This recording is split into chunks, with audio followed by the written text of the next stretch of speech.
All my tabs are all like connecting, working, Processing. I love that forever my computer voice is always going to be the original Sirius computer. Working. Although I think... Go ahead.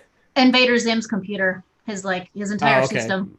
There was one episode of TOS. I'm trying to remember which one it was, but they got like the smoothest computer voice. It was all like James T. Kirk, verified.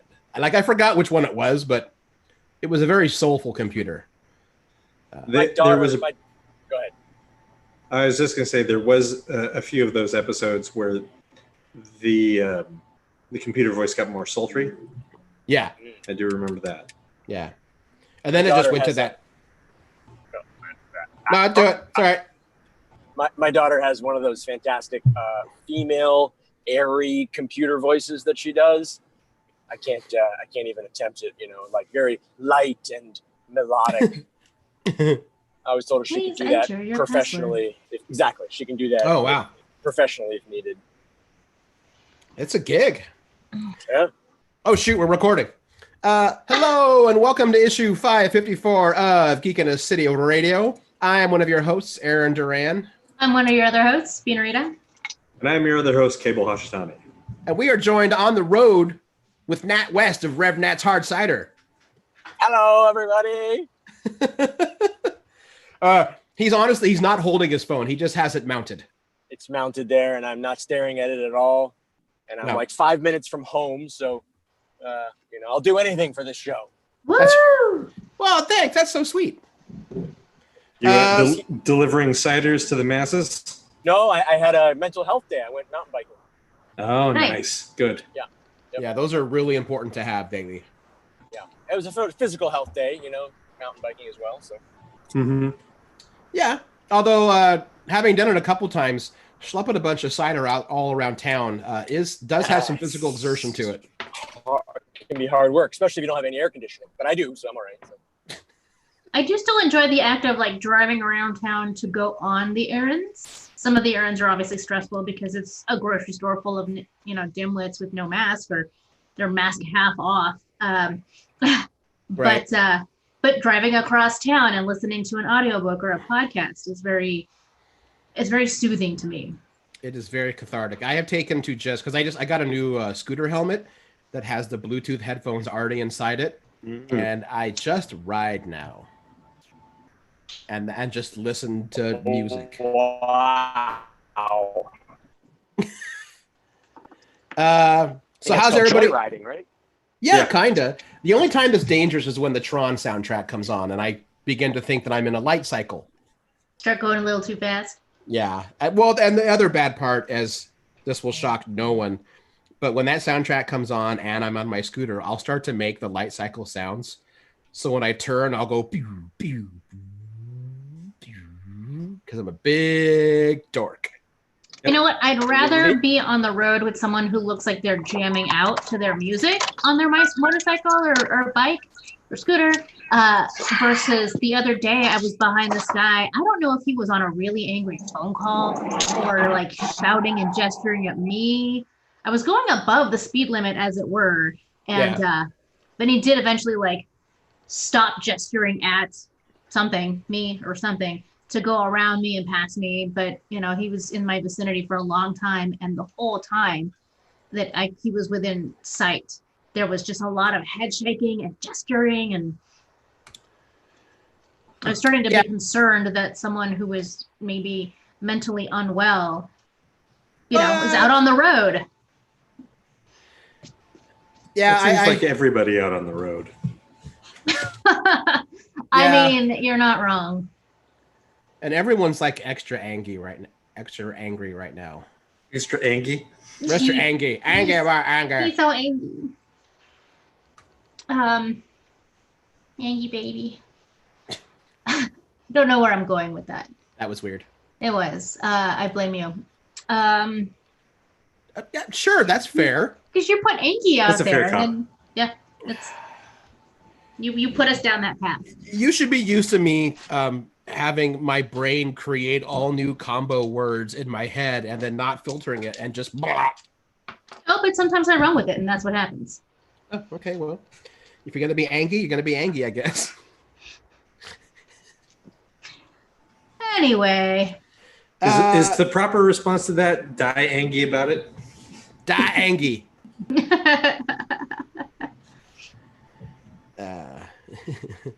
So what are we doing today? I think it's kind of just a catch up, see how everyone's doing, kind of a mental checkup. We were going to try to keep things light, but then humanity happened again this week. Mm-hmm. Honestly, I feel like in the last week or two, the news has become more of a mix of like 50% awful, but 50% like hopeful and uplifting. Really? Yeah. Oh shit, now I have to remember all of the examples that I prepared in my head today. Yeah, give me a couple of hopeful, uplifting. Wow, up, because I'm just angry all the time. Right, well, I know. I've got one for you guys, and maybe this was Aaron when we talked about coming on the show again. You mentioned this one. That's true. Yeah. I'm gonna hold on. I don't know if I just went blank or whatever on the screen, but I have this. I'm bringing it up on my phone. $821,000. I've been working with this organization called Black Resilience Fund. Mm-hmm. It's based in Portland, and it is a good thing, Bean and Rita. It is a fantastic thing. The guy who's kicked it off, his name is Cameron Witten, and he has a pretty decent history of exhaustive history, really, of working for change, overall kinds of change in the city of Portland. He was one of the leaders of the Occupy Wall Street thing a number of years ago, and he was the director of the Q Center, which is a LGBTQ advocacy community organization in Portland. And he most recently had a sadly unsuccessful run at Multnomah County Metro Commission. Mm-hmm. Mm-hmm. So the day after he lost the primary for the Metro, he was out. He's been feeding homeless people. That's his thing. That was always his thing, was housing and homeless issues, which it was his plank also and platform. Part of his history, right? Is he dealt Absolutely. with He was a homeless youth when he first got to Portland, so he speaks from a very knowledgeable point of view. So then there was a moment, however many weeks ago, maybe 4 weeks ago, George Floyd was murdered, and then every white person reached out to every thoughtful white person reached out to their black friends and said, "Hey, can I do anything for you?" Right? And he's one of mine, and I reached out and said, "Hey, what can I do?" And he said, "You're like the 50th person who said that today. Did somebody put out a bulletin? Did somebody write an article? Go talk to your black friends." And he had just kicked off this Black Resilience Fund. At the time, it was just, "Hey, everybody, send me money to my Venmo and Cash App, and I will get it to the right people who need it." And it rapidly evolved from there. And now he has a GoFundMe, and it was $821,000 he's raised in the last 18 days, maybe something like that, 20 days. And 100% of the money, there's no overhead, there's no admin costs. 100% of the money that's donated primarily by white people is going to Black Portlanders in need. And there's no fees involved, and there's no, he's not paying himself off of it. Right. And in a lot of ways, white Portlanders don't know Black people, so it's not like, "Oh, my neighbor needs some help, I'm gonna help him out," because it's a very white town. But Cameron has this, he's got his finger on the pulse. He's been in the community for such a long time that folks like me can say, "I'm going to put my trust in Cameron to get this money to the people who need it." Right. And apparently a lot of other people have felt the same way. So that is $821,000 is a lot of money. It's far more money than he raised for his Metro election campaign. It's more money than most of us will ever see in our lives. Right. And his goal is the average check that he's writing to Black folks is about $300.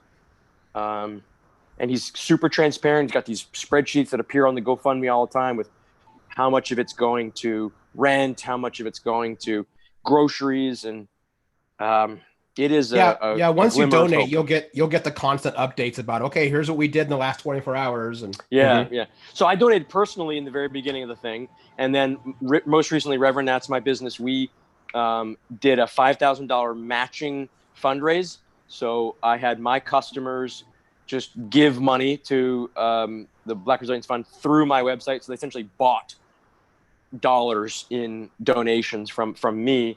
And then I matched them dollar for dollar. So we gave we were able to give a $10,000 donation to the $5,000 for me and $5,000 for my customers to the Black Resilience Fund, which was totally just dwarfed by the rest of the money that was hauled in that day. So it's great to see.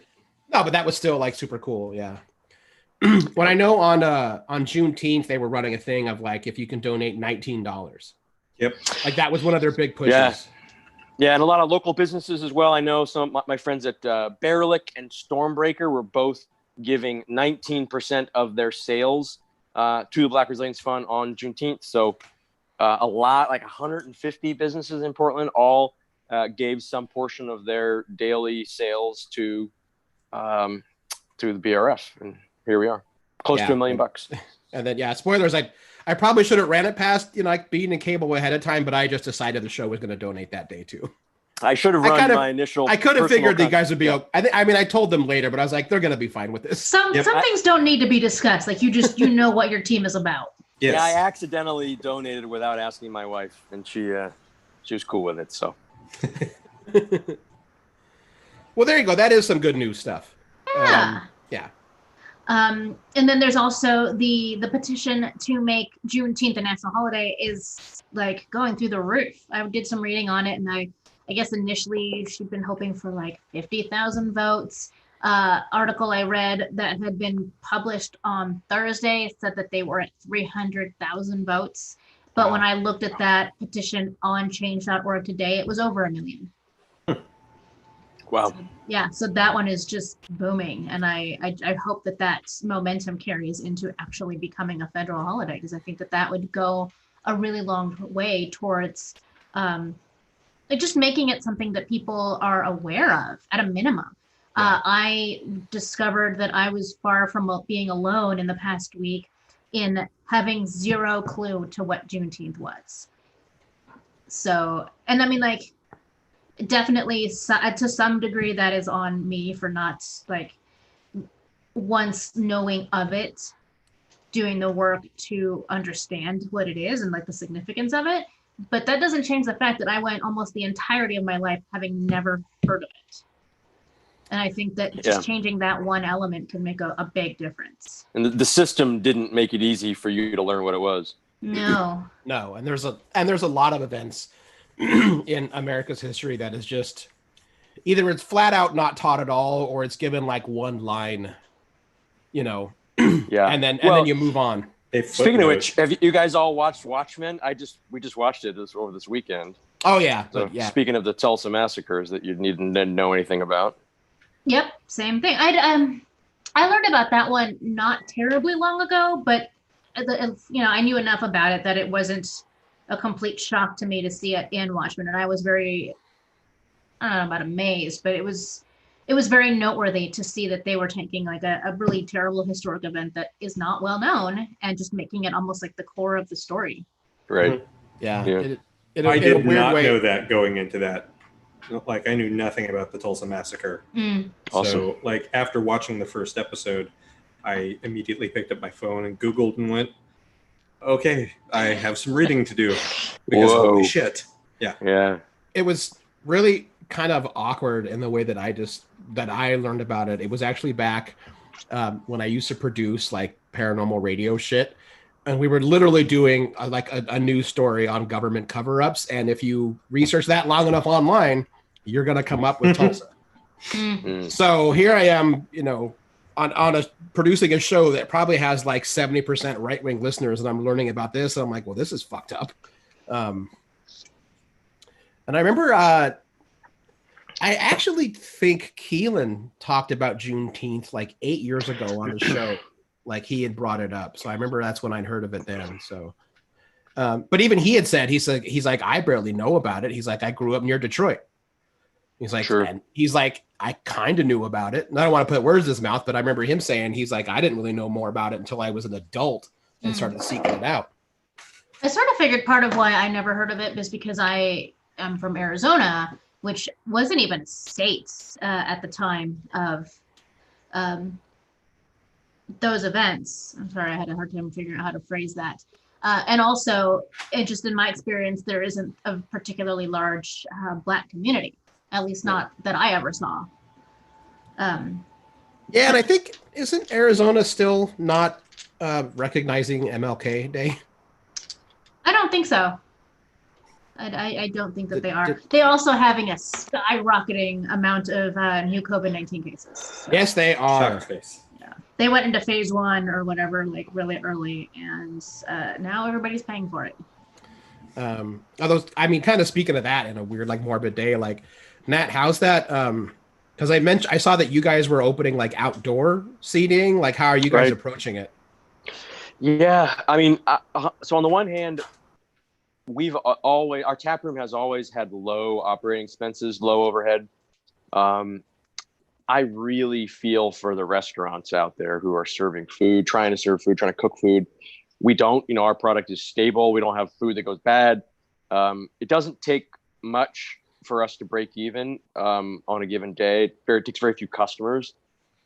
We don't have a patio. We never had a patio, but we do have a quiet, sort of leafy side street. And we just took over part of the street. We have a lot of cones that we typically use for trucks coming in. And when we're open Friday, Saturday, Sundays, we throw out all the cones and just take over a bunch of space and put our chairs and tables out in the street. But it was not, I mean, very few people showed up over the weekend. I think there's still a lot of hesitation, at least in Portland, among the cider drinking crowd. To not, to be safe. And we're doing all the normal. It's also that most of Portland left Portland this past weekend. Sure. Yeah. Honestly, I was there on Friday night, and I think there was 6 parties throughout the course of the night. I'm happy to have 6 parties. I'm mostly happy because it means that there was, being outside. I mean, we all have a different sort of take on the coronavirus, but from my understanding and the way I'm operating is that you ain't gonna catch it if you're outside, especially if you're at a protest. Protesters are immune from catching it, so that's good. Yeah, being outside is good for us. Yeah, and then the way you described the way you're doing sitting outside, my brain for some reason like went immediately. I started picturing Wayne's World in my head.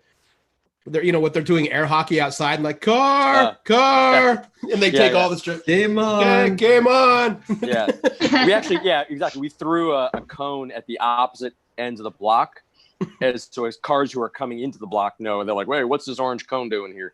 And then by the time they get up to us, they're in a little bit of a different mood. So, yeah. Well, that's one good way to handle it, I guess. I'm looking forward to the Portland Bureau of Transportation coming by and telling us to remove the stuff from the street. I am just waiting for that call to happen. Well, hopefully none of them listen to this show. Come on by, Peabot. I will have a great conversation with you. Yeah. I mean, I might actually just swing by just because I like the idea of just sitting outside and drinking a cider right now. Right. I mean, when was the last time? I still haven't done it myself. Sit down. You have a glass in your hand as opposed to a bottle, and you got an hour and you kill it. It's an amazing thing. I haven't done it forever. So yeah, I mean, I've been sitting in my on my my porch or in my back little side yard, but yeah, I don't know. You're right. It's not the same than getting something poured from the tap and then you walk out and yeah, it sounds kind of nice actually. Yeah, totally. It's definitely on my list of things to do in the somewhat near future. Yeah, there's some other bars that are opening up, and I'm like, I saw on Instagram yesterday that the Horse Brass has gone open again to like limited hours. Yeah. Yeah, and I guess they're limiting how many people come in and stuff, but I'm still like, man, that's one of my favorite pubs. Like I've written 2 books there, but I don't know how soon I can come back. Like my name's literally on the wall, and I'm like, I don't know, guys. They're not exactly synonymous with clean air. I love them, but yeah. I mean, there is the argument that there's still so many carcinogens in the air of the horse brass that no virus can actually survive. Yeah. Everybody gets a shot of whiskey on the way in the door. Yeah. Yeah. Yeah, it was like when the smoking ban happened, and like a month later, I was in my father's place, and I'm like, this place smells. And they're like, oh, it's because the smoke's not covering anything anymore. Yeah. That place kind of does stink, yeah. Yeah. But back in the day, there were a few places that were better than to watch bands like break up at 3 a.m. You know, Over a plate of hash browns. Oh, yeah. I watched a couple of bands have massive arguments, and I watched bands just fall apart. Meanwhile, I'm at the booth, like, writing notes down, like, oh, this is such good stuff for a script. Yeah. I always have a different take on people going out and doing things because I've been going out regularly still to work. So like everyone's like, I'm so surprised people are walking around without masks. I'm like, people have been walking around without masks for like 3 months. Totally. Yeah, I've been driving the whole time, and yeah. It's never not been a thing. Right. Like everyone has just been, we don't care. It's like, God damn it, guys. It's like, this is going to get worse when everything opens up. And sure enough, as soon as things opened up, people are like, everything's fine. It's like, no, it's not. This is still a pandemic. There's still things going on. You still have to take precautions. It's just we're going to be at it for a while. Yeah. Until we get a vaccine, that's pretty much what we're looking at. Or we all get it, one or the other, whichever one comes first. Yeah, I'm certainly hoping for a vaccine first. I did hear from Fauci yesterday that his current prediction is by the end of the year. So that's not as soon as I would like. Well, yeah. But that's as soon as I expected. Like I guess. Back in March, it's like, none of this is going to be over until close to the end of the year. Yeah, you're right. I don't know. I guess I was holding out hope. I don't know why. You're not the only one. Like, there's so many people that they have different levels of where they think everything was going to end. And I went total doom and gloom immediately and went, oh, okay, we're shut down for 2 years. We have a year of this before we have a vaccine, and then things will start getting put back together. Well, that's a great point, Cable. Like, the vaccine comes. This is the healthcare system in the United States we're talking about here. So, okay, vaccine happens tomorrow. Who gets it? Do you have to be a registered Republican to get it? How much is it going to cost? How much is it going to cost? Yeah, I mean, oh man, which nobody's really talking about. No one, no. Yeah, so I can totally imagine a situation where it costs $1,000, and if you don't want it, then I don't know. And I think that's going to be the last straw on the camel's back. Is like I heard someone say it recently, or saw it on Twitter, that they were talking about how the coronavirus basically did not cause all of these things to happen, but it has laid bare the inequities that already existed in our society, which has made it easier for everything to come to a head. Every social issue has just gone, fuck it. Right. Would George Floyd's murder have the same effect that it's having right now without COVID? I'm sure not. I believe not. Like, there's been a lot of discussion about that, and it's I think it's hard to know for sure. But I mean, either way, I'm not mad about it. If it's finally getting enough people and creating enough momentum. And a lot of that is because they're all currently unemployed. Right. And don't have anything else to do except read, learn, and be angry and focus that anger where it should go. Yeah, totally. Really keeps pushing that for that UBI. But I think that if a vaccine, or when the vaccine is found, if there is a price tag at all attached to it, that's going to be we are literally burning everything down. Yeah. And totally. You know what? I get freedom and all, but you don't get a choice. You're getting the fucking vaccine. Exactly. Unless you have a legit medical reason that you can't, and that there ain't any legit. Take it. Yeah. There could be a documented issue, but put it in the water. Oh man. Yes. You don't even want to know my theory on like I'm pretty laid back, but I have like just the tiniest of little fascist streak in me, and it usually has to do with putting some kind of birth control in the water. Basically, until you can prove that you're not a piece of shit, it's just in the water. And once people are like, oh, you're not awful. All right, here's a pill that counteracts the water. Yeah. I'm not serious, everybody. I'm gonna get a whole like whatever, but I'm totally serious. But the vaccine should when it is discovered, it should be free. Yeah, should be. But it should be free for at least the next. Anymore. No, I mean planet-wide. It should be free planet-wide for 2 years before it becomes it's $20. I know that Bill Gates the Bill and Melinda Gates Foundation, they're going in heavy on the coronavirus. I think that they're simultaneously pushing forward like 20 potential vaccines into full production. So the theory is that they're ramping up production on this thing, whether it passes or not. In the event that it passes, they'll have 1 million, 2 million, 10 million doses ready to go already. Right. And they're doing that for a bunch of different options, which is why we're shortening the amount of time to develop like we never have before.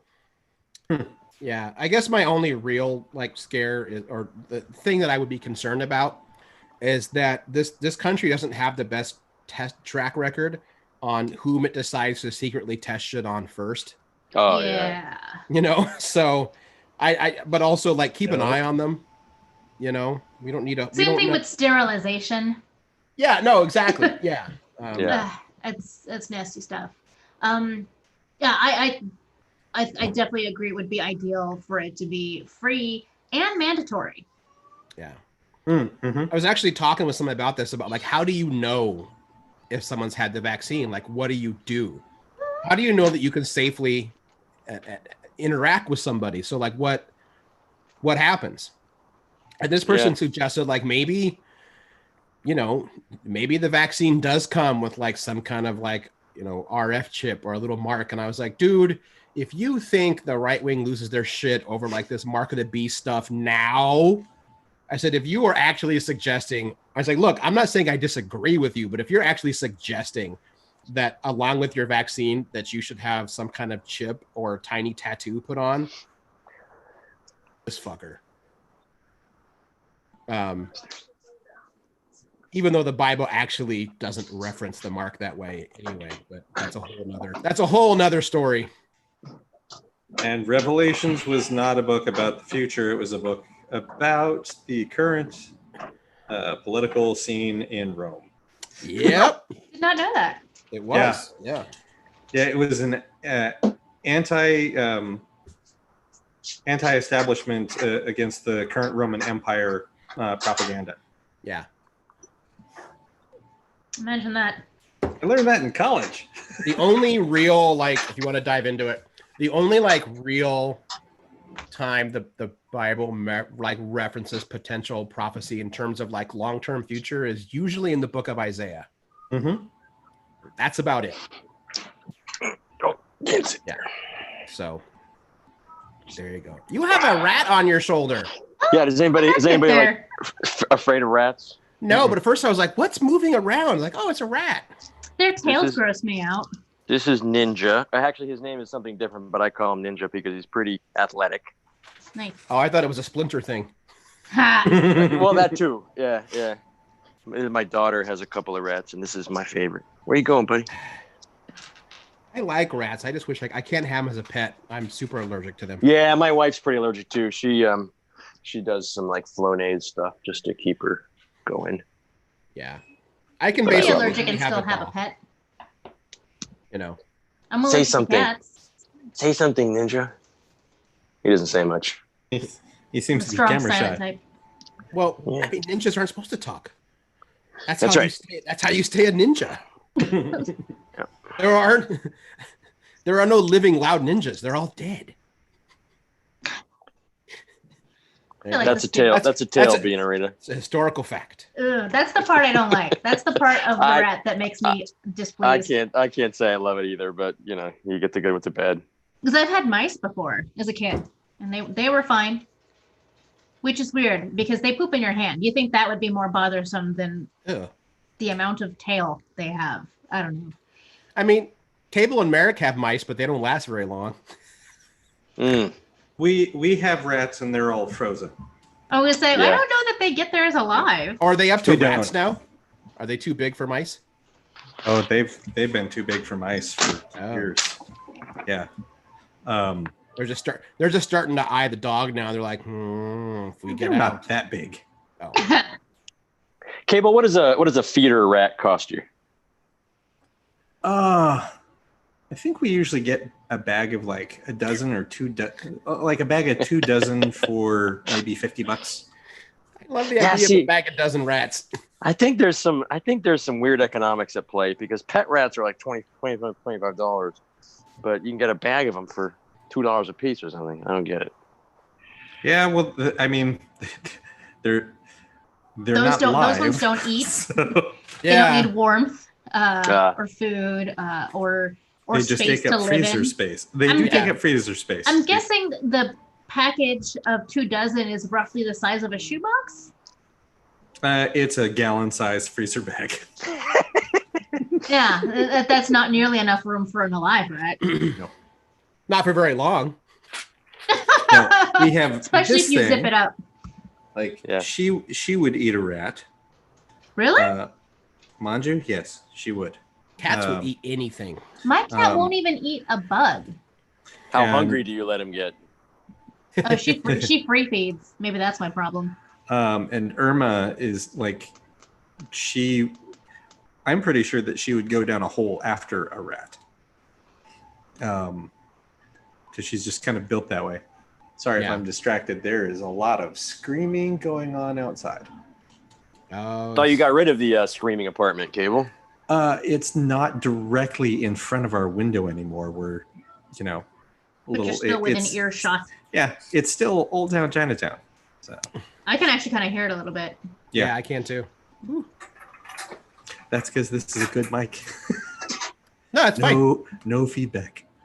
Let's just think of like we used to have when I was a kid. We had certain fish that you had to feed our goldfish to. They wouldn't take.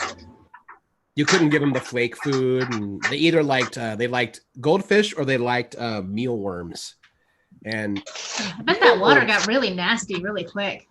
nah, no, Wait, it has an aerator and filters. yeah. Plus, we had a couple of I think they're called placostomus. Not familiar. They're the fish that like you'll see on the side of fish tanks, and they're just eating the junk on the walls and stuff. Oh, suckerfish. Yeah. Mhm. But no, because the fish didn't nibble these things. It was no more. Mm. And mealworms are actually very clean. They just stink. They smell so bad. Until they're eaten, and they don't smell at all. They don't smell at all. Or once they get in the water, I can't smell them. Mm. And then we had a fish once that really liked beef heart. How did you find that out? The person we got it from the fish store, it says they like beef heart. That's what they like. Not beef They're- liver. No, they were like this weird I forgot what they were called, but its mouth was like a trap, like a drawbridge. It was and it was a freshwater fish, but it was a cross between like a shark and an eel. So now hearts are really like tough and chewy, and Yeah. liver is like really soft and like almost yeah. dissolves really easily. Yeah, So yeah. maybe that's part of the thing. Is like they like a nice tough, like the dogs who like to chew. You got to give them something that they can work in. Maybe. Pet Talk on Geek in the City Radio. Oh yeah. I just keep wondering. It's like, how do you find out that a fish would like beef heart? Because there's few instances in nature where they're going to come across that. That's true. I never Oh thought no, about it's it that definitely way. a trial and error situation there. Yeah. Yeah, I guess like this fish neck needs a lot of iron. And so you could give them a lot of like worms, or you could just give it some beef heart and then it's better. I don't know. I He was mean, big, like though. maybe a chicken Weird. heart, because you cook a whole chicken, it comes with a heart. But you don't like buy beef that has the heart included, you know? No, you usually have to ask for that Yeah. separately. Yeah, my Pay people, for it. my people buy a lot of beef heart. Yeah. Do we now? Well, you may not because you grew up all bougie. That's not true. There's a lot of innards eaten in my household growing up. Okay, that might be true. We were an organ meat people. Use the whole animal. That's right. I did not grow up eating a lot of innards or, odds and ends, like chicken feet we eat a lot of liver, like liver and onions or what have you. That's an innard. It comes from the inside. Yeah. Mm-hmm. But I think like conceptually, like aesthetically, liver is a little bit less icky. You can get liver in a cellophane package at a regular grocery store. You want chicken feet, you're going to have to go somewhere special. Yeah, liver, once you like chop it up, it's kind of like Spam, you know? Mm-hmm. Yeah, more or less. I actually used to be in charge of cooking the liver and onions, and I was not a fan. Mm. There's nothing better though than like breaded fried chicken livers. Oh, those are so good. They do smell funny when you're cooking. I'm gonna go poke my head. Okay. Yeah. I have another sort of relevant topic while we're no longer discussing BLM. Something that our listeners can pay attention to. I know that we have listeners all around the country, and there is a really cool thing that there's a brewery in I don't know where there are. Let me flip to the Instagram. They're called Weathered Souls Brewing in San Antonio, Texas. San Antonio, Texas. What's it called? Weathered for Souls. Norm to respond. Weathered Souls? Oh, Weathered Souls. Yeah. Where's Norm live in Texas? Longview. Where the hell is that?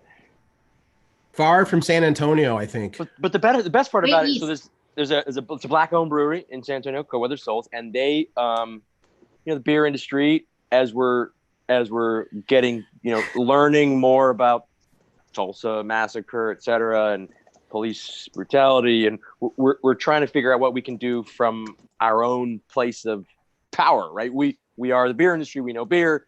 What can we do that's relevant to our customers? A brewery talking about Black Lives Matter is not as powerful as a brewery talking about Black Lives Matter with beer as a major, point of it. So this brewery called Weathered Souls, they came up with a recipe. It's a dark beer, whatever, and it's called Black is Beautiful. And I don't know if anybody remembers when don't. That's my story. Don't tell me. Okay, go ahead. So do you remember the campfire that happened in Northern California, Paradise, California, a couple years back? Yeah. And Sierra Nevada kicked off this program where they encouraged breweries around the country to make a specific beer and give 100% of the proceeds to rebuilding. Yeah, it was the Resilience IPA. That's it. Thank you. Yeah, Resilience IPA. Yeah. So everybody made the same beer and they had the same label, but they put their own little part of the label, their own breweries. And there were 100, 150, 200 breweries around the country that were doing this. So the model was set by Sierra Nevada, all praise Sierra Nevada. Weathered Souls jumped in this thing and said, hey, here's a recipe. Everybody make the beer and give 100% of the proceeds to your local BLM chapter or whatever it may be. And there's like 100 and something breweries. So it's an opportunity for listeners around the country to find their nearest favorite brewery who's doing one of these Black is Beautiful beers. The beer is not scheduled to come out until like September or something. And they're trying to put together a sort of national launch day so that everybody can get at the same time. But it's an opportunity that isn't just generic Black Lives Matter, but it's very specific to their customer base. And I'm really, really excited about that because it is, I'm surprised. I've lost Twitter followers since this George Floyd thing started. Right? Yeah, you've been on fire. Those people. Right. So maybe so clearly since I lost Twitter followers and I've turned my Twitter account into 95% fuck Portland police and 5% cider. But is there an opportunity to bring those moderate white men along, as MLK pointed out? Can we bring those folks into the conversation using beer, cider, whatever, as the medium for them to get involved? And so I'm just really excited about this Black is Beautiful beer. I want to buy like every brewery I can find that's going to be making it in September. I want to buy some from everybody. And then if it's one label that you can, get, and all the beers are going to look the same, but it's going to taste a little bit different. Even though the recipe is the same, if you give the same recipe to one chef and another, it's going to taste very different. So, I'm really excited about that. I think that's that model of taking action that's not generic Black Lives Matter, but like very specific to your industry. I think that's I'm pro that. Yeah, that sounds really cool. I'm looking at the recipe right now. I put the link to their Instagram account in the chat for everyone if they want to check it out. Yeah, and so encourage your local brewery to join the club, man. I mean, you don't have to if it's a small brewery, sure, they make a little bit. Maybe you can't make a ton if you don't have the finances for it, because you got to spend money on it, right? But it's just a really I don't know if you can opportunity. check. I don't know if you can click on links in the chat via the phone, but I just put it in there. Yeah, I think I can. I saw the thing pop up, but that's the homebrew recipe. I think they have a larger one if you are a bigger production house. Ooh, Aaron, are you gonna make this? I might. I'm actually looking at it. Apart from a couple ingredients, it's really close to La Llorona. Sweet, really close. Mine has a couple things of peppers and chocolate, but other than that, it's a real similar recipe. Yeah, and you can download the label, print them out, and have your own Black is Beautiful. Yeah, they have beer. Everything, and then they have the professional one for breweries. Nat. Yeah, it just gives percentage, 51% two row, 10% Carafoam, as big as you want. Yeah, exactly. Yeah. But I was going to say, I knew about this a few days ago because the AHA sent out a big old email, and that was their headline story. So yeah. Hopefully they're throwing their weight behind it too. So the Homebrew Association. Yeah. Nice. And I think what I'm really excited about, focus on the change that we want within our own industries, right? What can it's not just, let's all be nice to each other, but within the comics industry, right? Within the, the gaming industry, right? So focus on what we can do with each other, but also let's not just do this now. Can we have a huge impact, or can we bring this to the conversation again in September, which is months away, right? How do we maintain this momentum? How do we maintain this passion, this excitement? Excitement's the wrong word. Passion for change, momentum, energy. So I'm really excited about the timing on it as well. Maybe that was a awesome, smart move from them, and maybe there was a very realistic move from them. But I'm stoked, to be drinking a bunch of Black is Beautiful beer in a couple of months from now. Talking about this issue still. Hopefully, a couple of the breweries here get on that. I'm sure. Yeah. By the way, Nat, I actually I want to commend you because it's so easy, especially if you come from a comfortable position socially, to just be look, it's just important to be nice and get along and avoid uncomfortable conversations, avoid correcting people in your social circles when they are saying or acting in ways that are, not right, whether it's racist or misogynist or, what have you, any of those things. And so I really appreciate that you're not backing down, that you're not going to let, the number of followers you have or how many buddies you might lose in the brewing industry for the sake of being vocal about something that's so important. Well, sure. I mean, a part of it is the obviousness that people of color have been trying to do this forever, right? And it hasn't.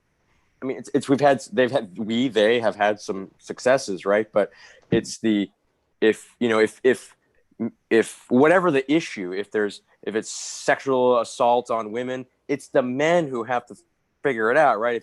If it's inequality or discrimination or abuse of people of color, it's the white people who've got to figure it out, right? So it's kind of obvious that that white privilege, white power, wrong use of the word white power, but the power that we have as white people, we can make a huge difference. And but then also I have gone into this assuming that all my customers are quote unquote woke, right? And we've never released a statement that solidarity, stand with you. I'm not going to release that statement because that implies that that there's a question about it, right? That you needed to clarify that. Yes. Right. And I'm not interested in that. I'm interested in having our actions show what this means to us. And if the actions are not to a customer's liking, then whatever. I mean, there's a lot of brands out there. Go find somebody else. Go drink Angry Orchard then. Totally. Their actions are clearly, aligned with some other folks. So. Have you received any kind of pushback at all? Because I've only seen positive from what you've been doing. No, I mean, the only thing I'm very active on Twitter. I've got fewer followers, but I have different followers. So I'll take that. When we did the, donate to Black Resilience Fund, a lot of people bought their cider during that weekend that we were pushing it hard and didn't put a donation on. A lot of people put $10 donations on. And there were some folks that put a $150 donation on and didn't buy any cider. So I haven't had nobody has said, stick to cider. Right. I'm a little disappointed. I would have really enjoyed that conversation. Were you kind of hoping to throw down with someone with that? I was ready for it. I was ready for it for sure. Nat's looking for a fight. Okay. Yeah. I mean, right. So like when I go down to the protests and I'm there, I'm like, I got to stick myself in front of something I haven't been like seeking out the bad opportunities, but it's our job to stand in front of, a person of color who's getting beat up by somebody. So I'm totally really ready and willing. Haven't necessarily had the opportunity, but I'm ready. Right. That's good. Which is also okay. Like what else? I mean, yeah, I don't want to dig into things. A little bit. So a few days ago, I saw you put the American cider brew, craft brewery, you kind of rolled hard on them. What was up with them? What is it? Well, yeah, this is a real disappointment. I didn't check the American Homebrewers Association, but no, I meant the cider folks. So when George Floyd started trending, right? Everybody came out with their statements of solidarity. We stand with you. I mean, like an NFL did and all this shit. And did that one feel disingenuous? Right. I mean, okay. Right. So what are your actions? But regardless, it used to be called the United States Association of Cider Makers. Now it's called the National Cider Association or something. It was a lot of silence. It was 10 days maybe. And you look at their Instagram, you look at their Twitter, you look at the Facebook, and it's zero. Not even like a black square, right? I mean, whatever that was about, but whatever. As well as the Brewers Association. The Brewers Association is all the craft breweries in America are members of the Brewers Association. They're a really powerful organization. And it was silence, just total silence for a week. Not even worse than silence. It was business as usual for 10 days, right? And that to me felt like, look, I've got like 10,000 followers on Facebook and 10,000 followers on Instagram, and how can I not do something with that, right? And it's one thing when you hear a lot of this stuff is already automated. It's like, you know what? Someone can go in and turn it off after the first day. Oh shit! Mm-hmm. Turn it off, right? It's not that hard. Right? It's not that hard. Right. I've had to do that for companies before. Yeah. So thankfully, actually, the American Cider Association, they came out with a great program. Their silence was because they're working on a really robust program, and they put all kinds of promises in place, like we're going to do this kind of hiring, and we're going to focus on these kind of things, and we're going to have these kinds of grants that for people of color, and we're developing this DEI toolbox for our members, and they ended up coming out with a good. Their silence was, although disappointing, it came out well in the end, right? Because they put together what I felt was a very useful set of actions for their members. But the Brewers Association still has been not good about it. Like, I don't know if anybody followed the Founders Brewing out of Michigan. I was just about to ask if Founders are still being shitty. I'm assuming yes. And they're still members of the Brewers Association. So there's so many it's like all you got to do. It's like being a cop and being surrounded by all this stuff and still shooting people in Wendy's parking lots. You're like, what the fuck, man? Everybody's watching, if for no other reason. Mm-hmm. Yeah, I mean, so I don't get it. The Brewers Association is still kind of falling flat on this this thing. So Ugh. I don't know. Yeah, no, I wasn't gonna bring it up, and yeah, when you did, I will still randomly like check out like the Founders feed, and I'm like, you guys are still you're just digging in your heels on this. I don't get it. Yeah. I mean, look, and that. So and also, I feel sorry because I think one of their head brewers is like an African American. I'm like, how the fuck do you? I mean, I guess you got to have a job, but yeah. And he's kind of gone on record saying like, I'm trying to fight from within, but I'm like, that's just got to be fucking exhausting. Yeah, Mm-hmm. I mean, the Founders still has like they admitted no guilt or whatever. And there was some. For those of you who don't know, it was like a hiring thing. They had a black employee that was brought it up to HR numerous times about racial. Very, very bad word, the bad word, amongst a number of staff. They had a printer that they called the black printer, and it was downstairs, and they had a white printer that was called the white. They were both the same color, both white. Just a number of ththings that were like pretty egregious. And there was never any fault found because it was an out-of-court settlement. The guy, Tracy, I don't know his name. I mean, you're a black dude, and you're having like a friggin' law stuff with a big brewery and they offer you a settlement. I don't know. Maybe you just take the fucking settlement because life wants to move on. So that left Founders with the ability to not admit anything.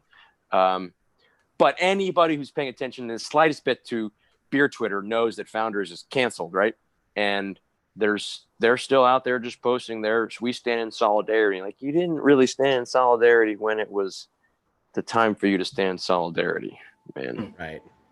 There's been a lot of that where it's just, I don't even know how to phrase it. Like, everyone's just like along for the ride. Oh, this is what all of the other businesses are doing this week, so we're going to post something similar. But right, there's copy, really paste.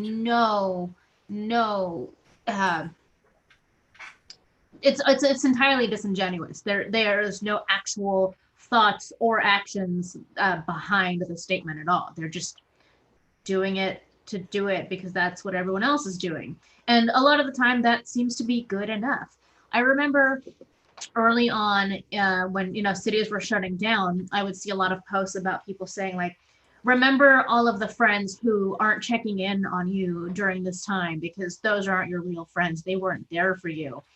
But I wonder how many people who feel that way, which is shitty. It's like a form of like emotional blackmail. Mm-hmm. To like, hold someone's own, like to question the quality of someone's friendship based on extreme circumstances and how they may or may not interact with you during that time. Mm-hmm. I wonder how many of those people put that same sort of criticization into like what criticism into, I don't know why, into whatever. I'm rubbing off on you. I know. Whatever businesses they follow. Like, okay, you're going to hold the people in your life to this standard, even though they've probably been there for you on a lot of different things. But meanwhile, this company whom you give all of this money to, they can say or do whatever, and you don't really care. That's not your problem or your concern. Right. Those people, those corporations have way more power within your community to make things better or worse. Mm-hmm. Versus those are people from your family in your life. Like, it's a really kind of backwards. We're not putting the right pressure on the right groups. You're angry at Ben and Linda for not calling you, but you're still shopping at Walmart because they're there for you. Yeah. Right. Yeah. But I mean, admittedly, it's like, I still buy stuff from Amazon, right? What steps do you want to take? And I think that for me, as the white guy in the room, whoa, rats are having a fun time. there's no answer. Like there's no. Calm down, boys. Jesus, can you hear that? Yes. What It's is funny. that? They're just rat wrestling. There's 3 of them. They like Rat to wrestle. rats. You have 3 rats? Well, my daughter has 3 rats, but yeah. Well, anyway, It's a so rat party. there's no answer, right, about what you do, and if you're a black person and you're not marching, okay, right, that's totally fine. I don't, and there's room. I mean, don't hold me up as some kind of like model beer and alcohol industries, BLM citizen. Like that's not me, right? I'm just thinking about it, and I think that's the important part about it is just think about it and figure out what you can do, and then do a little bit more than what you think you can do. Take one more step beyond what you think you can do, and like that's why I'm excited about this thing. We talked about it already in September. Like, how long is this thing going to last? Can we get some momentum between now and then and keep this a conversation? Do you think you would actually brew it, or is it like legally you can't do cider? Because I can't make it. Yeah. I did reach out to them and said, hey, I'm a cider company. I haven't gotten back because they're like swamped with stuff. I would love to make a cider version. I mean, you make beer. There's no cider version for a stout, right? So, I've made one. Well, yeah. We've had this talk about you could hellfire some of that shit. Exactly. Yeah. So I mean, I might come around to it for sure, or at least just try. Maybe make a collaboration with another brewery who's not doing it. And I'll offer to do a collaboration on that with them. So, that'd be cool. We'll drink it. Oh yeah, we'll drink it. Heck yeah. And hopefully beyond like our front porches by then. That would be nice. Well, we can all hang out outside of Matt's tap room. Game on! We'll close the whole street. We'll put like X's every 10 feet, and everyone can stand there, and we'll have a drinking party. Every 10 feet. There you go, doing that extra mile again. Yeah, you're drunk, you're stumbling around a little bit. It's okay. That's right. You need like a bubble of space to move around in. You need tumble and always space. be at least 6 feet from somebody Exactly, who might also be kind of stumbling around. Oh, you get a little too close. Oh, I'm sorry. Yeah. Oh, I just had an idea. What if we all just get bubbles, like John Travolta style? Did you see the pool noodle thing? Somebody was doing pool noodle hats. I saw that. Yeah. Mm-hmm. It was also, I think it was a restaurant in Germany that when you show up, they give you this hat that has a pool noodle on it, and that's how far apart you're supposed to be. Burger King in like Denmark or something, they were giving away free cardboard crowns, but they were like this big. So if everyone has one, you're all at least 6 feet apart. Right. There are, in Chinese imperial culture, way back in the day, there were specific hats that had long ornamentation on them that would also make you keep the distancing that they're employing with school children now. Oh, yeah. Their original purpose was to keep your underlings from whispering secrets to one another in court. Wow. That's fascinating. Yes. I saw a health report. I saw like a PSA out of Mexico that basically said, stay 2 mariachi players apart. The guy with the bass guitar, or just right? Well, because of the sombreros, you get 2 of those together. You're like, that's about right. Yeah, it's good. I forgot where I was. I was somewhere in rural Oregon, and this one town that seemed to be doing things correctly. They had signs up everywhere that said, stay 1 cow apart." Like that was how they told people, like, you stay 1 cow apart. Now I'm writing a mariachi song in my head about social distancing. I got the hats. Super. All right. I'll have to employ the musician husband for that because I'm not really. And if you put I'm not a very good songwriter, you guys. Put a filter under the luchador mask, and that works. Like that artist, Pinche Rafe, who is doing the COVID-19 Loteria. You've seen this, right? Man. No. Oh man, it's so good. Let me leave the Weathered Souls site here. I'm gonna be right back. I did pick up a mask that has basically has the Mayan calendar on it. So it has the added benefit of looking really cool and making people at Bimart incredibly nervous when I walk in the store. Nice. Okay, so the artist is called Rafael Gonzalez Jr. Can you put a link in the thing? I can. Here, let me grab that. Yay! Paste. And so like their Instagram handle is Pinche Raf Art with underscores between the words. And so he's got this whole La Loteria theme going, and he actually built at first I think it was just individual art pieces, but then he put it together. So there's the card and the board. For those of you who don't know, La Loteria is basically Mexican bingo, but it's got art and words instead of. It has ruined more families. Make sure you have a good cache of dried beans or a stash of pennies. But so then they've got like the mascara, and that's somebody wearing a luchador mask, and then also like a like a standard medical mask. La coping mechanism instead of la copa. It's a cup, because you're drinking a bunch to cope. They're all really clever, and they're all done in that that excellent loteria art style. I gotta check those out because like I have the ones Jen made me, but it's like I feel like I'm washing the same two over and over and over again. So it's kind of things like if I could collect like 5 or 6, I don't feel like I'm having to constantly throw my entire collection in the wash. I think there's T-shirts, but the rest of it is just prints. Where'd you put the link at? In the Restream chat. Oh, I can't get So to you that can go to right now. YouTube or Facebook and you should be able to see it. Or I'll send it to you later. No, I'll find it. For now. There you go. Also, one of our I got it. A friend of mine, I don't know how well you guys know him. Chris Vossler, aka Boba Fett Chris from old school Lemerson fans. Yeah. So he's got a couple of them. He's got one that's cool but also deeply disturbing. He's got an alien face hugger printed on one, but if you breathe just right, it looks like it's impregnating you because it's going. Yeah. So like it's actually like that. no, I'll hit him up and ask him where he got it. He said he's like I filmed myself and it was disturbing to watch myself. That's amazing. And he's trying to sell these things. Yeah. No, he bought them. He doesn't know. Oh, okay. Gross. In other good news, we haven't touched on this one yet, is the updates that Wizards of the Coast is bringing to Ravenloft, and I believe 1 or 2 other titles as well. They're eventually going to revamp everything, but those are the 2 that had the most egregious.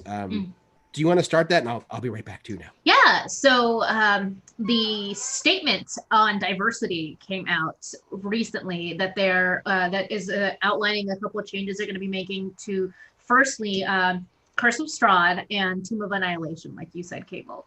And so I did find a couple notes. I didn't find the actual outline that they put out, but the most changes seem to be coming to the Curse of Strahd module, where the Vistani, which I don't know that much about because I'm only just now playing a Ravenloft campaign, but from what I understand, the Vistani are essentially like your stereotypical gypsies, right? Okay. That would explain things, and that is also a slur.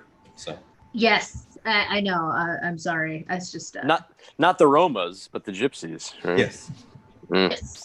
And so initially they are described as wanderers who live outside of civilization, which they've decided kind of implies that you're saying the Vistani are uncivilized. So they're taking that part out of it, just sticking with wanderers.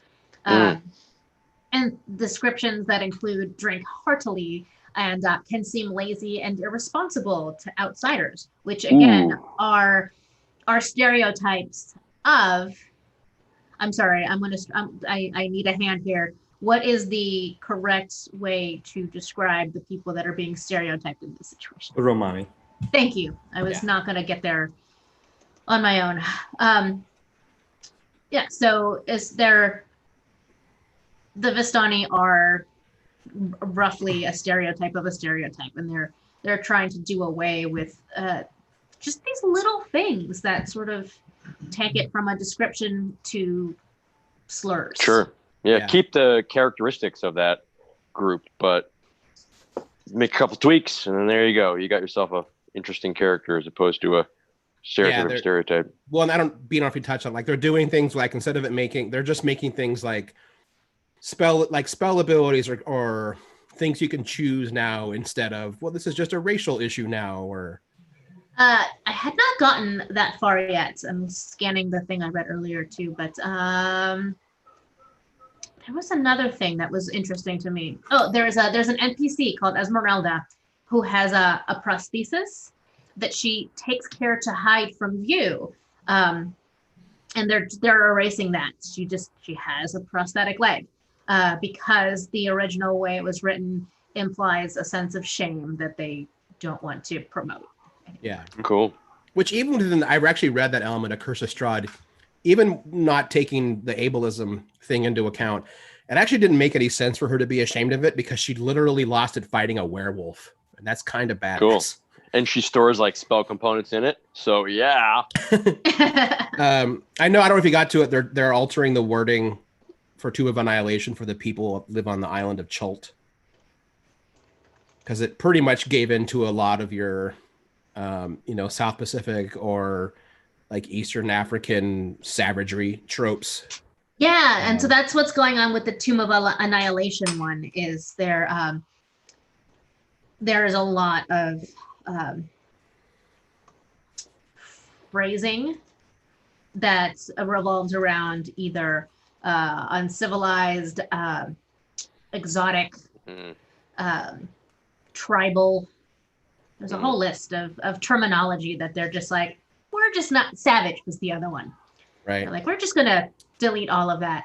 We can paint a picture without using these words. And then Cable just said that isn't illegal in their port either, and that's being removed. Oh, I didn't remember reading that. I don't. Yeah. I think that's. Or, no, it hadn't changed. I guess but it looks like that's one of the things that should also be updated. Yeah, I've seen some game companies are like, there are certain times that we're not going to change that, but we're also not going to make it look like that's a good thing. Right. Yeah. You want to have that conflict for sure. I also know that they're not doing it right now because it's a much bigger shift on how they want to handle it.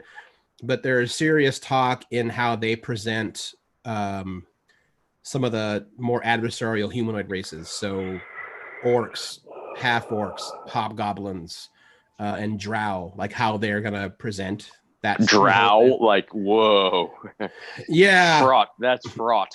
You know what's funny? I even remember before when I was like in junior high and high school, before I had any kind of real understanding of racial issues, it never made any sense. Granted, it was a fantasy world, so why would it have to make sense?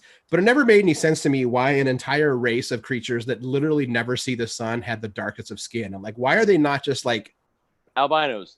Why are they not completely pale? Like if they never see the sun. Yeah, like cave fish, like cave spiders, right? Yeah, and I realized that could come with a whole nother issue and stuff, but it was translucent.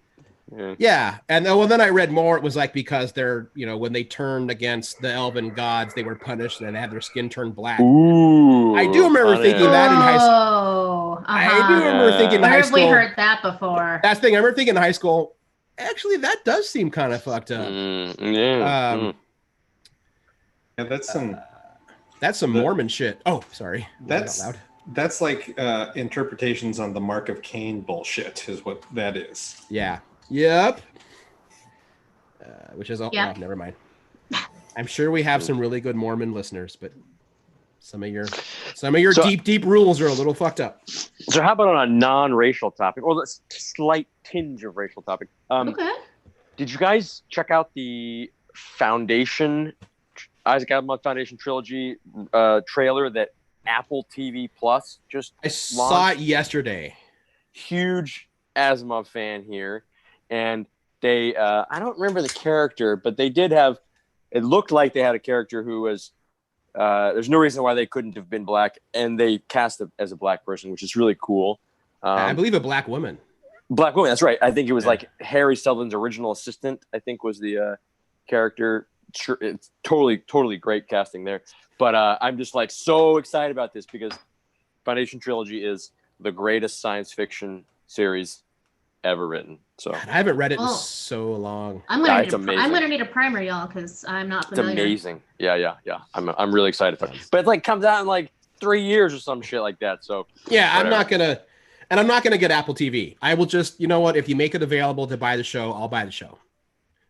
I'm gonna get Apple TV just for this. I'm gonna buy a Xbox, a new Xbox, just to play Cyberpunk 2077, and I'm gonna get Apple TV just to watch Foundation. Get a new PlayStation so we can play. PlayStation.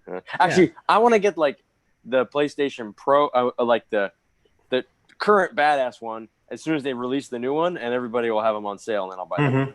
Yeah, I don't know, because there's some games coming out that I know are going to be. Honestly, I don't think Cyberpunk's going to be current gen. I think it gets pushed to next gen. They're already like, I mean, they've been in it. It's done. The game's done. They're just doing debugging now. No, it's been delayed. Yeah, but they were already in, like, they have to have been a pretty good way through production. I don't know. The most recent press release said that the game is done. They're just going through and playing it a million times with all the combinations because it's like a Witcher game. So there's all these permutations that you could get in trouble with if you combine. I don't know. I can't shake a feeling that unless you at least have the PS4 Pro, that thing is going to overclock a PS4 so bad it's just going to like. Argh. Yeah. Well, maybe like a fancy one, but I can hear. I mean, my PS4 hums and screams after like an hour of Red Dead Redemption 2. I can't imagine how it's going to handle Cyberpunk. Yeah. I think we've had this PlayStation since like 2015, but there isn't anything wrong with it. So I don't know. Jen and I have already had the discussion. When the PS5 comes out, we're going to try to save up. It'll be that and a new TV. We're just going all in again. Did you just get a new TV? 4K? No, TV's like 6 years old. 7 years old. Not non-4K, I assume. Non-4K. Yeah. No. I remember when you bought that TV, so it's not 7 years old. Close. How old are you, Beaner? Well, I just mean like I lived in this town. There's a timeline. There's being in PDX and then there's, being before PDX. We would have got this TV only a couple months after you got here. The man wants a new TV. Is that Yeah, come on. I mean, do you, bro? Buy all the TVs you want. I mean, hey, maybe one day I'll actually get some of that sweet unemployment assistance. 12 checks all in one. Yeah. Yeah. I actually just got an email today from my local state senator saying, we're very sorry you're going through this. We have created a special file just for you in our office. There are some people that we are having to do it for them. There's some people that have had so much problem that, the state senator is like, you are now one of our special projects. Who's your state senator? Lou? Not like federal, but the actual state one. Yeah. Was it Lou Frederick? No, Dembro. Michael Dembro, yeah. Michael Dembro. Good. We'll find out. I don't know what the proper response is to my situation is so shitty that someone higher up had to step in and help. Like, yay for the help. Right. But also you've been putting up with this for 3 months. I don't know what's correct. We suck so bad that since the last week of March, I have been dealing with this. I can't even really comment because my shit went through right away. I've been like sitting pretty on unemployment from week one. I think technically they missed a week for me, but it's freelancers. We're the ones that are having the biggest problem. Yeah. Thankfully Nat gave me a job for a couple times. You're our second stringer, so it'll come back around. I've honestly been super busy right now. Has the delivery stuff been going pretty strong still? It's taken a big slowdown in the last couple of weeks. It's natural. I think people are getting out and going to the grocery store more, and there's a little bit of fatigue and just general, like, do I support small business or do I just move on with my life? I did one time re-up my supply at Belmont Station instead, but just the one time, swear, just the one time. Well, but I can only drink so fast, Nat. I can only drink so fast. There is one guy, I will not name his name. He lives near me. He has ordered from us 16 times. This has been around. We've had this program now for 20 weeks or something. Mm-hmm. It's amazing. The guy just keeps ordering, and I'm not calling him out on anything, but takes all types. Maybe he's giving it to people. No, because I've ordered a couple times, and I've emailed you about this. Like, I've ordered a couple times and have said like, hey, just FYI, these are being allegedly sent somewhere else. I think he's drinking it all himself. Oh, because I do have some friends and family that can't get your stuff, and they're like, can you ship it? First, people are like, can Nat ship it? I'm like, no, but things find their way to the mail sometimes. Sometimes. No judgment. I'm just aging out. You know, I can't keep up anymore. Well, and look, as much as we love your stuff, sometimes you just want a beer. I don't. Yeah, I mean, you're. Yeah. Sometimes you want a mead. I mean, I'm drinking this now, but the first two were not. Did you say mead? Sure did. Yeah, I'm hanging up. How do I hang up? How do I hang up? Where's the hang up button? Yeah. You don't know. I opened with a mead out of a mason jar. It's going to be delicious. Thankfully, I wasn't paying attention then. It is delicious. It's a strawberry rhubarb mead, and it's wonderful. Is it delicious for a mead or is it delicious? It's delicious, just like every one of my meads of For a mine mead. you've tried. Yeah. Oh, you made this one? Yep. Aaron, you're the best mead maker in the city of Portland, no doubt. Well, your thoughts on mead doesn't make that the highest praise in the world.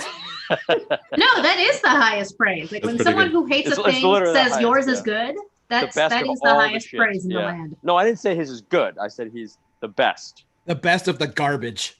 Yeah. You have to drink. I mean, if you want to look at it that way. If you have to I drink will the say, though, liquid I have- effluent. I have a beer that's fermenting right now that I already know is going to be amazing. So, Every beer you make is amazing. oh, thanks. Aw. I've never I had a bad. I take it back. I've never had a bad beer from you. Well, that one version of La Llorona, I oxygenated the fuck out of it, but But it wasn't you said- bad. Yeah, no, that's true. No, this one I'm trying to recreate like a flan, basically, in like a cream ale. So it's got a lot of vanilla in it. That'll be tasty. Yeah, I named it Flana Del Rey. Yeah. I want it just for that name. Yeah, it's gonna be pretty great. I mean, it sounds good too, but the name definitely that might be my favorite name you've ever made up. pretty It is happy with perfect that. for summertime. Oh, Yeah, although so's the mead that I made. what was that peach beer that we made that one time? Peach. We made something with peaches and it had a really fun name.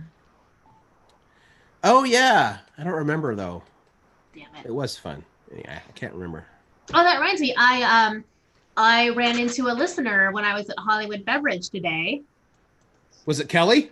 No. Oh. We know Kelly's there. No, this is Stash on Bent is their internet handle. And I Wow. was giving my ID because I was paying with a card, and he was like, "Oh, Geek in the City." Oh, careful! You're becoming Portland famous. It's all downhill from here. Does He's not it wrong. come with any kind of dividends? No, just awkward. It just comes with really awkward looks from across the store. Well, I'm Yes. good at that. I'm good at being awkward, and it's easier to do that now because of the mask and the no touching. Because normally my response is like, "Oh, great, shake hands, thanks for listening," and now I'm like, okay, cool, thank you." Cool. Bye. But shout out to that guy. Hi. I'm trying to, getting kind of close to the end here. Do we want to delve into the other, I feel like we have a chance to end on a high note, but the comics world was really shitty / cleaning house again. Yeah, we dropped the ball by not talking about what order we wanted to talk about our topics in, and we left the shitty one for last. Well, then let's look at it in a positive way. Shitty men are being called out again in comics, and hopefully comics will actually begin to clean house. I think that, like I was saying earlier, it's going to like with the Black Lives Matter movement and with police brutality and inequities in class and economics.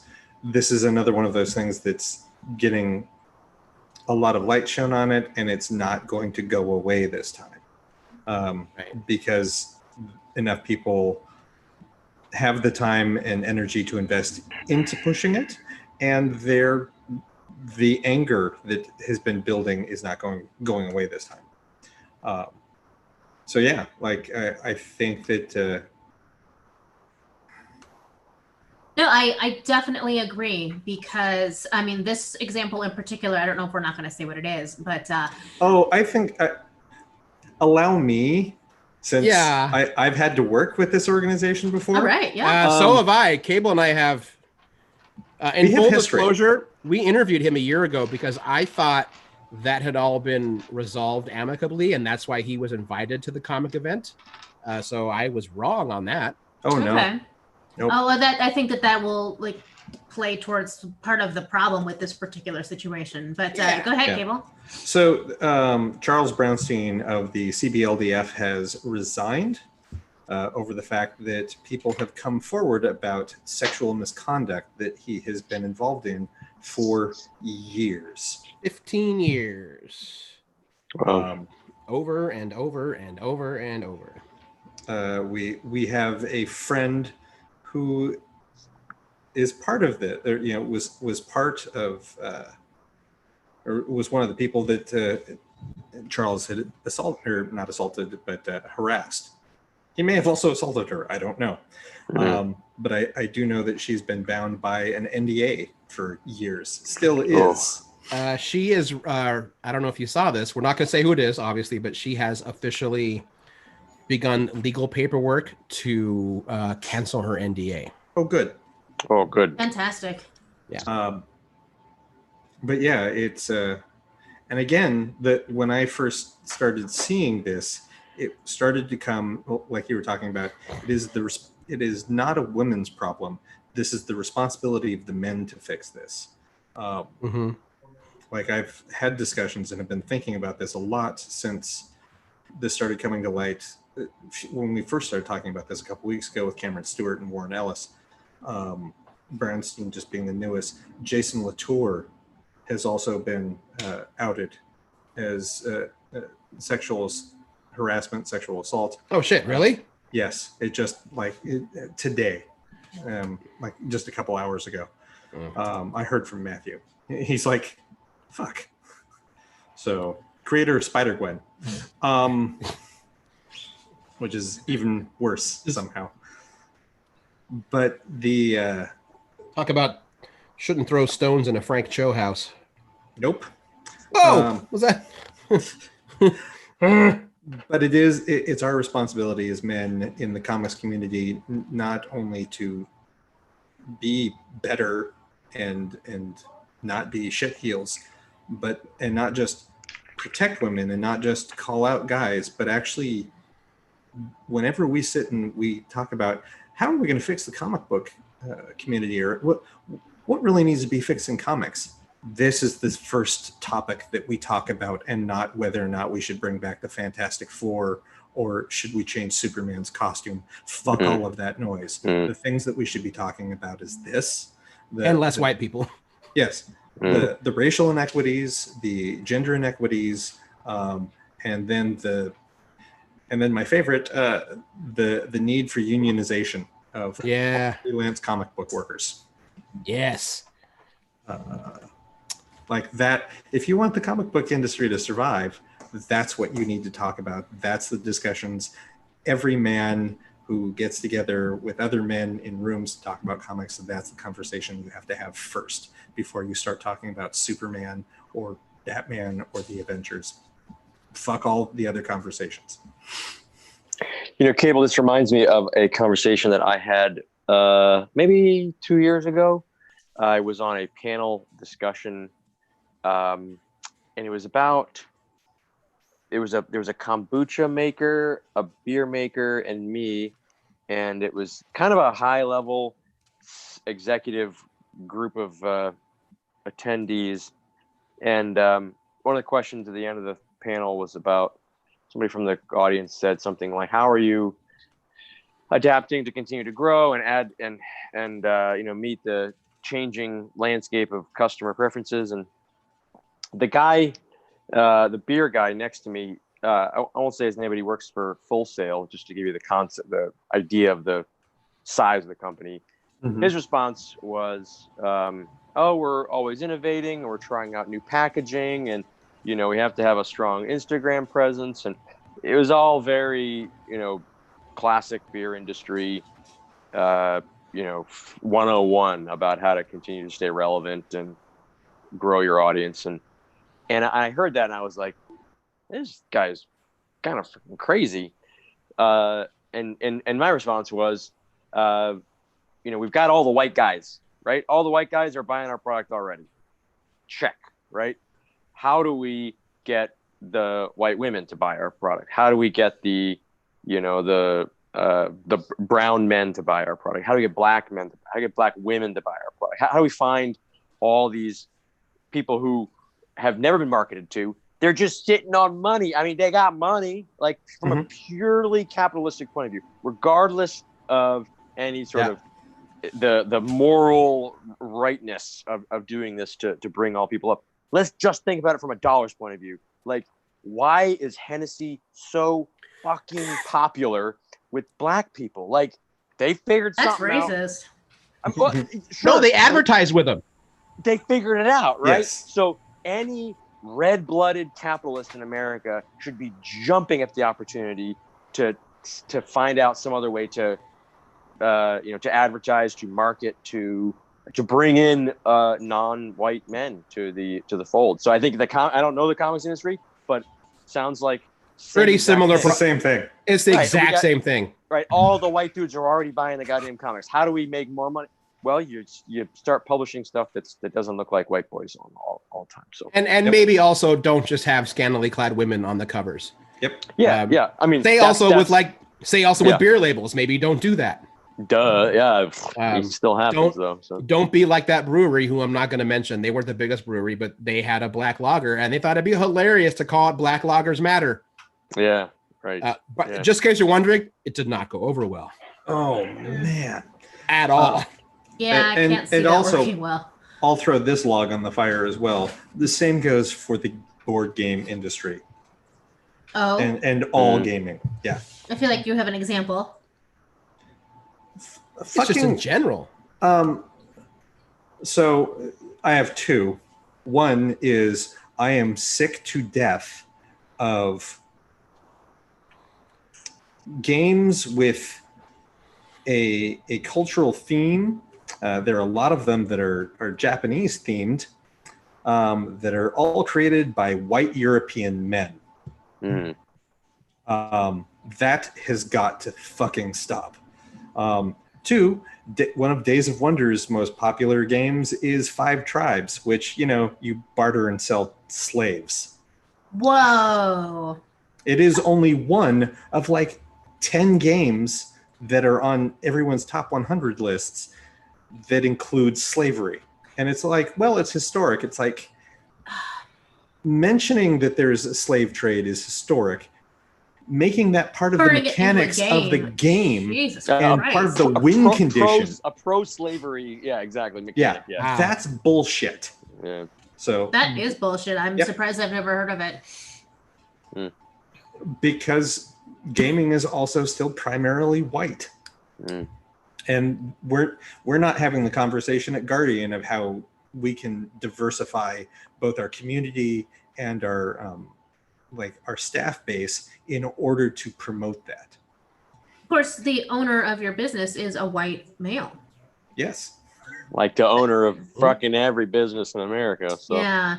A lot of them, I've spent a lot of time thinking lately about the ideas that so many of the systemic issues in our society, one of the key issues, like one of the biggest roadblocks, is that essentially we blame the victim. We look at racism as a black people problem. No, it's a white man problem because they invented it and they propagate it and they benefit from it. Sexism and rape culture, that's a problem that women have. No, it's a man problem because we raise men to live in a society where they're always being apologized for and being given the benefit of the doubt, and women are slut shamed and just made to appear at fault. Once you're the victim, people will do everything they can to justify what happened. Yep. I don't really know. I 100% agree that that's like the first hurdle. You can't really get momentum until you can really change that perspective across the board. But what I don't know is how to change that perspective. It goes back to that same conversation. I don't know how to explain to you that you need to care about other people. Right. Yep. Yeah. Well, I mean, I don't know. Fix it, guys. Well, I mean, okay. look, I grew up my high school was predominantly black. I grew up in Virginia, until I was in my late teens. I didn't know what the word minority meant because my town was majority minority. So I have a very different upbringing than most people in Oregon. But I didn't come into, I have not been, I have not understood that this is my problem. There was a whole lot of, it doesn't affect me. Yeah. It's, I'm not racist. Okay. That's cool. It's good enough. Right. Until, last couple of years, BLM stuff, when Trayvon Martin was killed, that one hit me.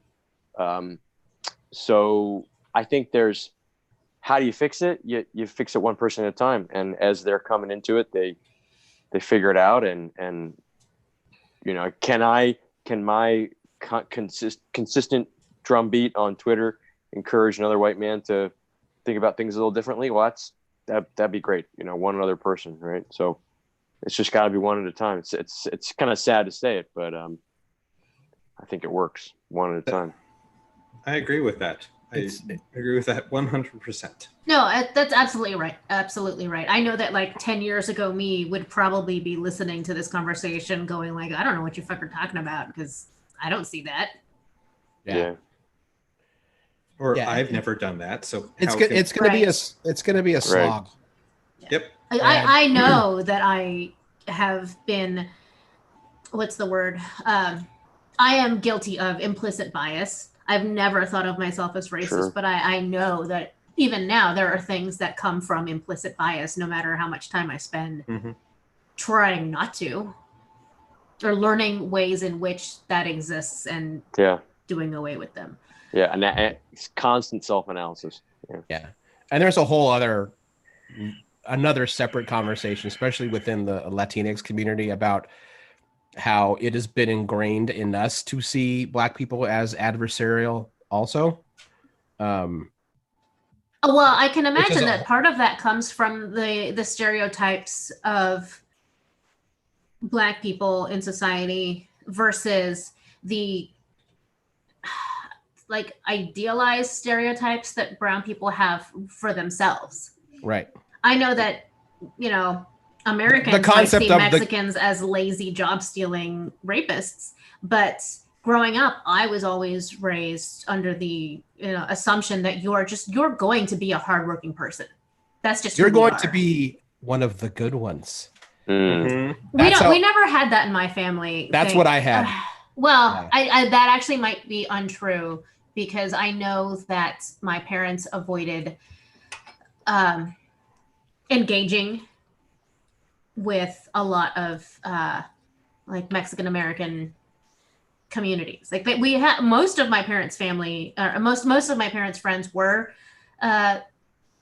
immigrants, and then they're like American children essentially, or maybe they're essentially what would be a DACA recipient these days.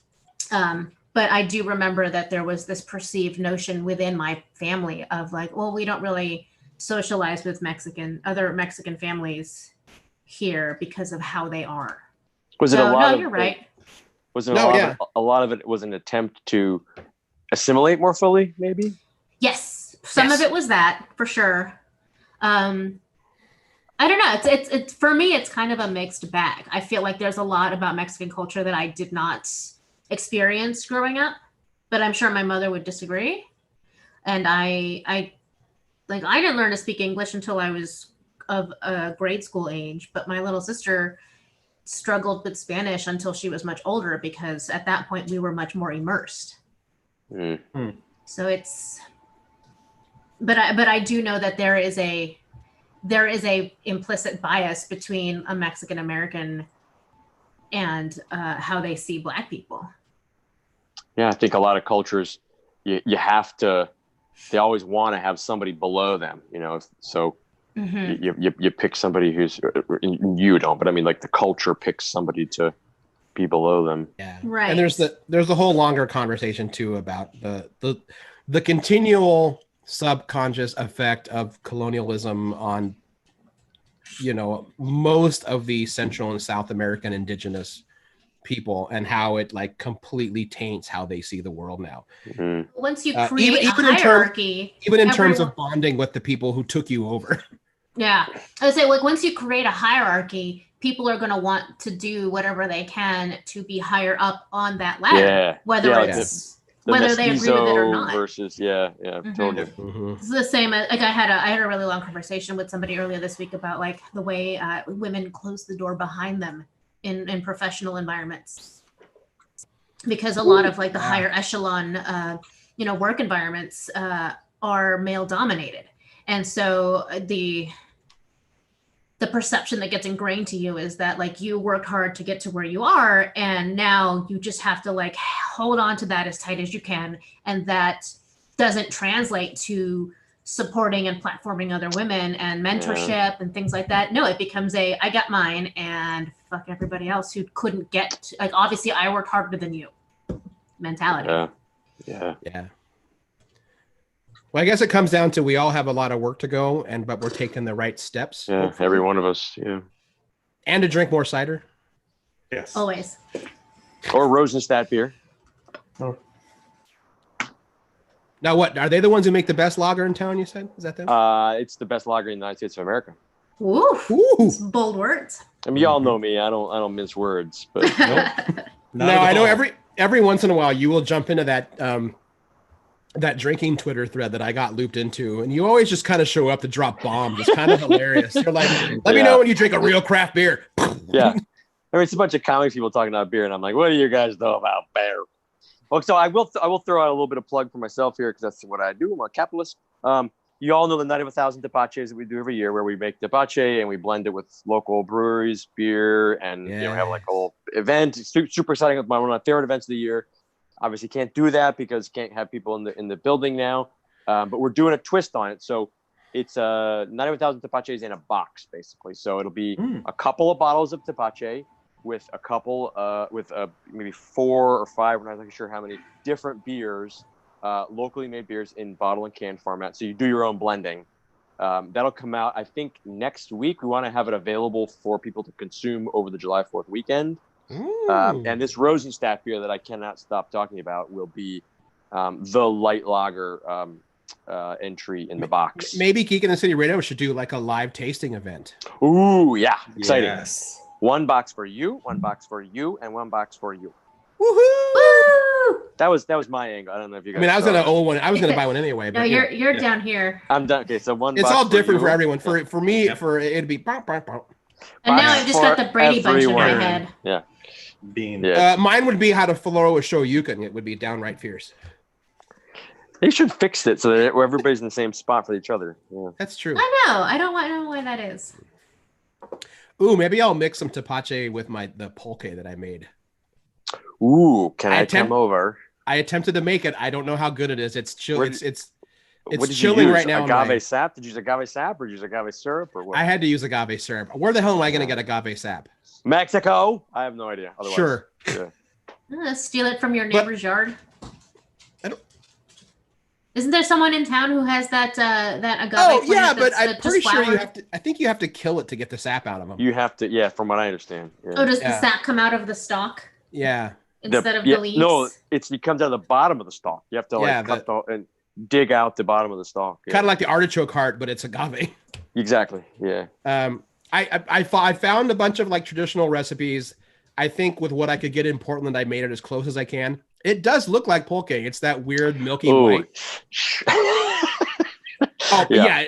Oh, real quick, people are asking how can they get a box? So if you live in the city of Portland, it'll be on our website, shop.revnas.com. It'll be all over our Instagram. We'll spend some time talking about the box. My guess is that it'll be about $50, and then we'll deliver it to you. If you don't live in the seems city of reasonable. Portland, you can't get it. Sorry. So Because it'll come with 2 bottles of tepache, right? 2 or 3 bottles of tepache and 4 That's a to lot. 6 bottles of beer. Yeah, we're kind of just trying to like make our money somewhere else, basically. I don't really know. Because those are 750 ml bottles, right? They're like wine 22 ounce. Yeah. Yep. Oh, okay. And 20. then- okay. Yeah, and then Oh, some no, like you're right. I'm 12 or sorry. 16 ounce. I'm confusing with we 10 have- show bottles. We have Rosenstadt, the lager. We have Great Notion. They're going to do one of their super cool weekly releases with us. Good. We got Old Town Brewing. my homies, Old Town. Oh man, their hop, that last one they put out, the hop experiment or whatever. Yeah. Sorry, what was they're that? making- What was that hand sign again?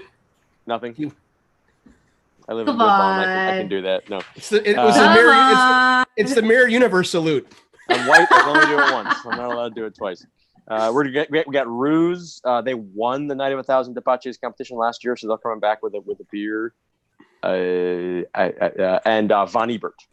Von Ebert doesn't know they're part of it yet, so don't tell them. They'll get around to it. Surprise. You should tell Assembly that they have to do something. Somebody doesn't package. Oh shit, that's right. They're only kegs. Montevilla packages now. What's your favorite beer there? The regular stout? Which you're not making right now because of the time of year. All they have a Helles Lager. They have a Mosaic IPA. My favorite of theirs is their porter. I think they make the best porter in town. Well, if I could get a dark beer, I want to try to get a dark beer into this box. So, well, hit them up. Maybe they can help you. Yeah. There you go. Well, cool. That'll be fun. There's a positive way to end the show. Yeah. Yay! Yeah, Yeah, we'll totally do like a live tasting or something. People can Awesome. hang out and watch us. Awesome. I will coordinate with you on the moment, and we'll bring a bunch of customers into our little group here. Sounds fun, man. All right. Well, Nat, thank you so much. Not only for brewing Thank you amazing for having me, cider, of but course. being an awesome person and all that Thanks good for stuff. having me. Thanks for And including for having me, the as always. conversations that are hard. Yeah. So relieved to feel like that you turned out to be one of the good ones. Yeah, you don't have to fire me from the club. Yeah, that would have been really. I would have been really bummed out if I was forced to go to drink cider only at place in town. That's good. Actually, there's no cideries in town that I really dislike, so it's fine. I would just have to go back to drinking Guinness all the time, and who wants to do that? The Me? Irish. It's a love of I bread. like and a Guinness. thought. Guinness is good. No, it Yeah, is, but delicious. it's not exciting if that's all you have. That's true. It's also not a very accurate description of what I would be doing instead. I just wanted to make it seem like a terrible alternative to living off of Nat's cider. That's That's true. not that bad, actually. Yeah. Drinking mead all the time. That would be. Okay. Okay. It's really sorry for you about that one. You know, we almost made it the whole way through the show without me like changing my mind about you. Yep. Yeah. Now we Well. have to cancel you. Over mead, fine. I will not. I will die. I will die on that hill. I will die on that hill. Don't you mean that hive? Exactly. Oh, In a tree. no. All right. good. And with That's that, I'm Aaron Duran. I'm being Rita. And I'm Cable Hashitani. And our guest was Reverend Nat of Nat's Hard Cider. We will talk to everybody next week. Ted Wheeler must resign. Bye. Okay, recording is stopped, but we're still streaming live, so bear that in mind as we sign off here. Fuck Ted Wheeler. Okay, good. That's fine. Yes. So you were Beverly- supposed to say that before the recording ended. But I do need to sign off here because it takes forever for Zoom to like filter the recording.